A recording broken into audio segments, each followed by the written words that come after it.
Le nombre E, un nombre qui a marqué l'histoire des mathématiques. Vous savez, il y a plusieurs nombres importants qui ont marqué l'histoire des mathématiques. On a beaucoup discuté de pi. On a beaucoup discuté de zéro.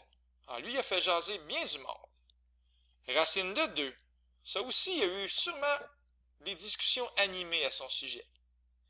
On a aussi i, un nombre un peu plus philosophique, racine carrée de -1. Et pourtant, tous ces nombres-là servent. Ils servent concrètement. Même lui, le dernier. Mais le nombre E, il fait partie du palmarès des nombres les plus importants de l'histoire. Tellement important qu'il apparaît dans votre calculatrice. Le voyez-vous? Si vous faites E à la x, il y a une touche qui s'appelle E à la x, bon, ben vous tapez sur ça, E à la x, et vous demandez finalement E à la 1. Et vous allez voir apparaître ce nombre-là qui n'est rien d'autre que la constante d'Euler. Ça a l'air qu'il y a un gars qui s'appelait comme ça. Alors, la constante d'Euler, E, est égale à environ 2,7, 1,828, 1,828, et ainsi va la vie. Il y a une infinité de chiffres après la virgule. Selon moi, la meilleure façon pour moi de vous expliquer ce nombre E-là de façon amusante, concrète et facile, c'est un problème d'argent. On se rappelle de la formule qu'on a vue dans la leçon de vue numéro 8. Le montant qu'on va recevoir à la banque, c'est le montant initial multiplié par 1 plus l'intérêt divisé par le nombre de fois qu'il est fragmenté à la n fois le nombre d'années. Donc, le nombre de fois qu'il est fragmenté, c'est n. On a vu cette formule-là dans la dernière leçon de vie. Alors, ce que je vous demande, c'est d'imaginer un instant que vous investissez 1$ à 100% d'intérêt. Alors, qu'est-ce qui va se passer? Bien, on va avoir un montant suivant. Puis, notre dollar, en passant, on l'investit pour 1 an. Donc, le montant qu'on va recevoir au bout d'1 an, c'est 1$ multiplié par 1 plus l'intérêt divisé par 1. L'intérêt, ici, c'est 100%. Bien, 100%, ou si vous préférez, 1 entier. 1 entier divisé par 1 parce qu'il est calculé une seule fois dans l'année. Exposant nt va devenir exposant 1 fois 1. Parce que c'est seulement pour 1 an. Alors ici, là, dans chacun de mes exemples, le temps, ça va être 1 an. Bon, ça a l'air compliqué tout ça, mais finalement, notre 1$, qu'est-ce qui s'est passé?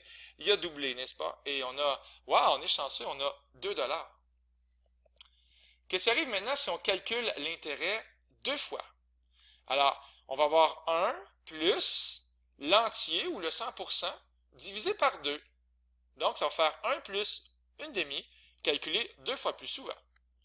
Alors déjà, on n'aura pas 2$, on va voir cette fois-ci, regardez, c'est intéressant, 2,25$. Donc, 1 plus 100% divisé par 2, ou bien 1 entier divisé par 2, calculé 2 fois plus souvent. Encore une fois, le temps ici, c'est 1 an. Voilà. Alors, on a 2,25$. Et là, on peut s'amuser à fragmenter 10 fois, 1000 fois, 1 million de fois, pourquoi pas. Tout ça est bien amusant. Alors, 10 fois, ça va faire 1$ fois 1 plus 100% divisé par 10, calculé 10 fois pendant 1 an.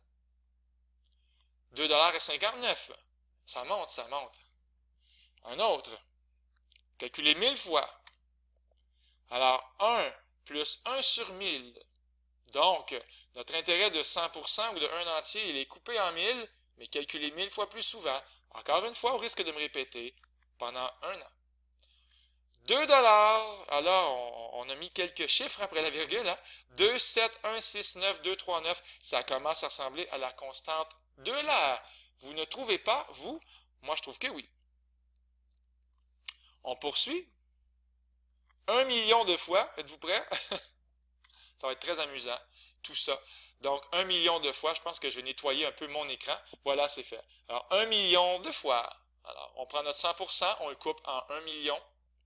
Mais notre intérêt, on le calcule 1 million de fois. Et vraiment, ça fait 1$ fois 1,000001 à la 1 million. Et ça donne vraiment ceci. On se rapproche de la constante d'Euler. Mais on ne va jamais l'atteindre.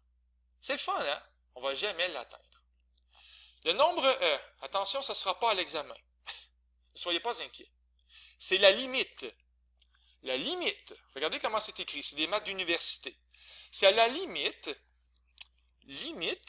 le nombre tend vers l'infini. Le nombre de fois qu'on fragmente, on le tend vers l'infini. 1 divisé par n à la n. Donc ici, c'était 1 million exposant 1 million. Mais si c'était n, plus n est grand en fait, et plus on fragmente et plus on se rapproche de ce nombre E-là, sans jamais l'atteindre. Donc encore une fois, on se quitte sur cette belle définition.